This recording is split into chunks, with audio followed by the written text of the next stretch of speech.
Hey, what's up everybody, and welcome back to another episode of News Dose, where I give you all of the latest gaming news. And if you thought Microsoft was finished with the October Xbox Game Pass lineup, well, you'd be wrong. They announced 4 more games coming to Xbox Game Pass for the month of October, and one of them is a big one, so don't go anywhere because we're going to go over all of that. Also, it looks like PlayStation is listening to fan feedback after being heavily criticized last week, so stick around for that as well. First though, we do have plenty of other topics to talk about because it was a rather busy weekend, so let's get right into it. Superland is back in the news again, and if you haven't heard of this game, that's okay. I often consider this game to be one of the better hidden gems available on Steam, and earlier this month, it was announced to be heading over to Xbox Game Pass. But why are we talking about this game again? Well, it just got announced for the Nintendo Switch, and it'll be available on October 22nd. So if you don't have Xbox Game Pass, or if you would rather the handheld experience, then you can absolutely get it on the Nintendo Switch. And as long as the performance is good, this will be one of the better independent games on the Switch right now. It's truly an excellent game. They kind of explain it as being a mix between Zelda, Metroid, and Portal, and honestly, it fits really well. If you do like Metroidvania style games, then this is a game definitely worth checking out. Not many people talk about this game, but I think it'll surprise a lot of people by how good it actually is. And speaking of the Switch, Tetsuya Nomura may be hinting at more Switch releases in the future. Tetsuya Nomura, of course, is most well known for his work on the Kingdom Hearts franchise, but for whatever reason, these games really haven't made their way to the Switch, or at least yet. In fact, Memories of Melody is the first Kingdom Hearts game available on the Switch, which is kind of odd, because I'm pretty positive the Kingdom Hearts collection would not only work well on the Switch, but I think that they would sell a lot of units. Regardless though, in an interview with Nintendo Dream, Tetsuya Nomura had a very interesting response to one of his questions. So let's check this out. Nintendo Dream, Nomura-san, there hasn't really been an opportunity to have a Kingdom Hearts title you worked on appear on a Nintendo system, has there? Nomura, no. However, I think we'll be able to deliver something in the not too distant future. Yeah, that is a very intriguing response to say the least, and it definitely sounds like he's hinting at more Nintendo Switch releases. Now, I don't think he's hinting at the Kingdom Hearts collection for the Switch per se, because in the past he's alluded to that being too difficult technologically. However, that just makes this entire response even more mystifying. He could be working on a completely new Kingdom Hearts game for the Switch. That wouldn't be overly surprising necessarily, considering that franchise is all over the place in terms of how they release them. Dream Drop Distance, as an example, was a 3DS game, whereas Birth by Sleep was for the PlayStation Portable. So they could be working on a new Switch Kingdom Hearts game, or maybe it's something from a completely different franchise. They have been showing some interest in The World Ends With You. They are developing an anime of that game, and it's had several re-releases over the years, so maybe they could make a sequel for that game. I will ask you though, if you had a choice of either a Switch Kingdom Hearts game or a sequel to The World Ends With You, which would you choose? Let me know in the comments below. Moving on, we got some new details for Watch Dogs Legion, or more specifically, we now know how it's going to run on the Xbox Series X and the PlayStation 5. It will be 4K resolution at 30 frames per second with ray tracing. Now the response for that has been a little mixed. I think one thing that we're seeing as we head into these next generation consoles is that there is a high expectation among fans for games to run at 60 frames per second, but as I've said on this channel multiple times, is that ray tracing is highly demanding. It will look beautiful from a visual standpoint, and if we're just talking about raw graphics, I think this will be the most noticeable change for next generation games. However, it may be difficult running games at 4K resolution, 60 frames per second with ray tracing all at the same time, or at least early on. There is a good chance as developers learn to optimize their games better for next generation consoles that they may be able to achieve this in more games going forward. But these are early generation games, and we're starting to see multiple games not be able to do this. With that said, that does raise the question. We have been seeing a lot of games offer performance modes where you can just choose to play your games at 60 frames per second, where you either sacrifice resolution, ray tracing, or even both. But we haven't gotten a confirmation if Watch Dogs Legion will do that just yet.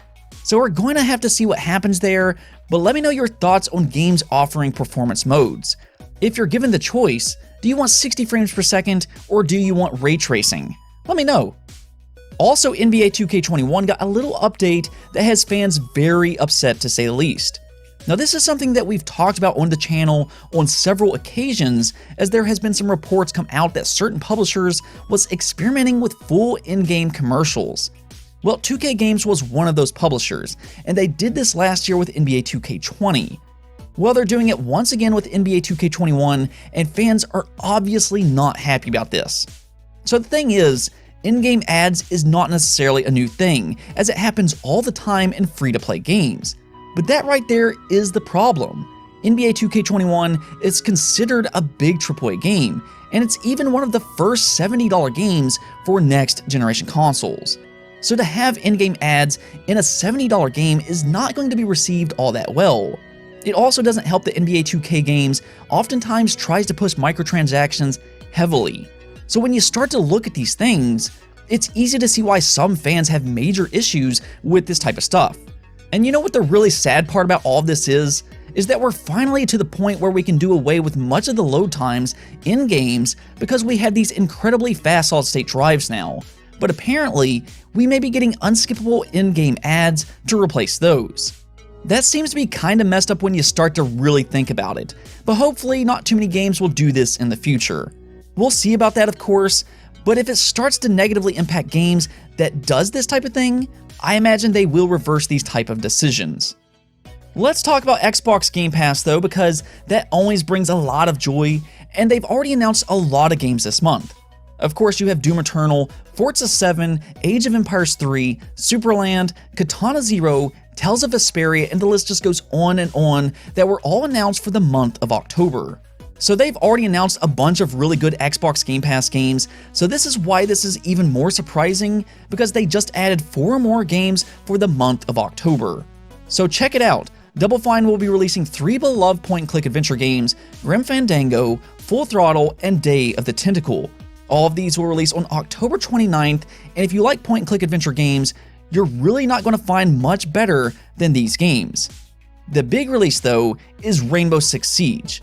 Yet one of the best competitive multiplayer games available right now will be heading over to Xbox Game Pass on October 22nd, and that's huge. This is a fantastic multiplayer game, and because Xbox Game Pass has 15 million subscribers, that should give a big spark to the community of that game. Siege will also be getting a free next-generation upgrade that allows for 4K resolution and 120 frames per second. So there should be a lot of life left in this game for the Xbox Series X. So keep that in mind as well. With that said, I do believe this will just be the base game, so you won't have every operator unlocked if you do get it through Xbox Game Pass, but the base operators are still good even to this day. Regardless though, if you really look at the entirety of this month for Xbox Game Pass, it truly has been another stellar month. There are just so many great games to check out and play, whether you want big AAA games like Rainbow Six Siege or Doom Eternal. But then you also have some great independent games like Superland and Katana Zero. This is just such an awesome service, and I know a lot of you realize I like Xbox Game Pass a lot, and this here is exactly why. There's just so much variety here, and a constant stream of interesting games to play, big and small.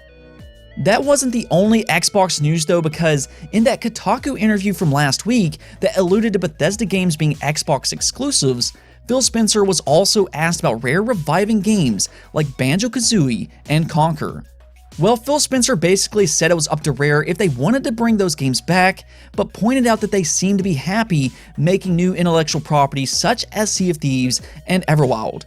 He did say that they got a good response from Battletoads though, and really that wasn't the only successful Rare game from this generation that ironically wasn't made by Rare. Of course, Killer Instinct was big for Xbox this generation, and to this day, it's still my favorite fighting game ever made. And that right there's the thing.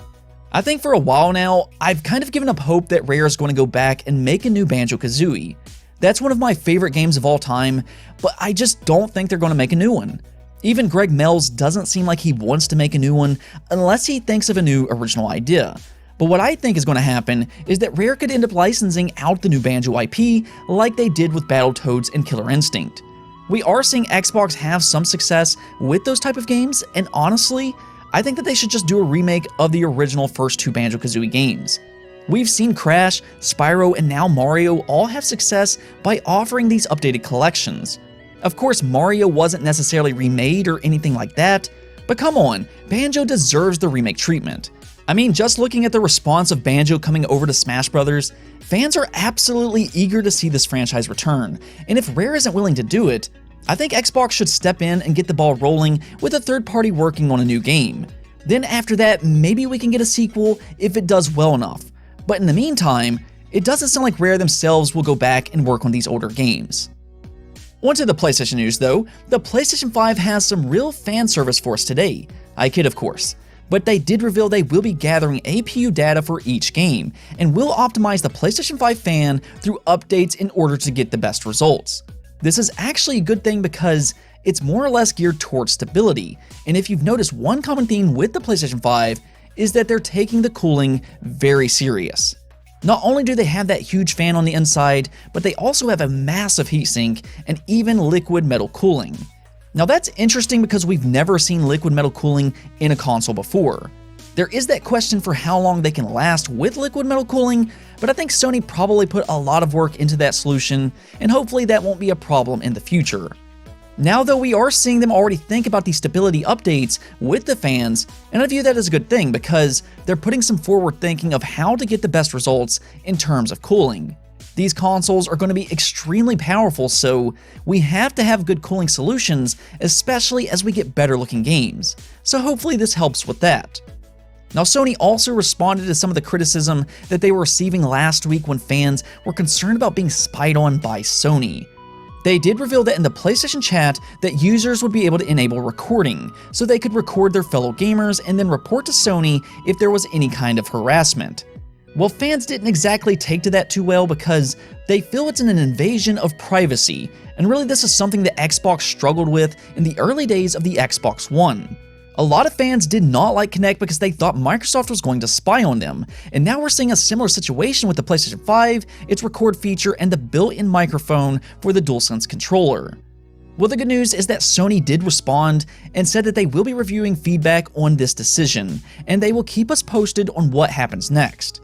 So there is a very real chance that they reverse their initial decision of this record feature. I'll kind of say what I said last week though, and that this feature really isn't meant to spy on anyone.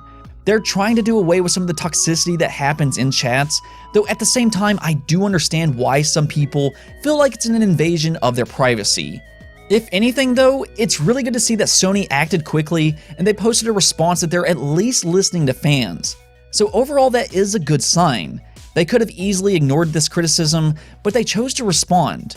Now we just need to see what happens next and if they really do make any changes going forward. Anyways though, that's it for this episode, but if you liked the video, don't forget to hit the bell notification and subscribe button for more content just like this. Also, if you'd like to support the channel through Patreon, thank you for making this content possible. Peace out.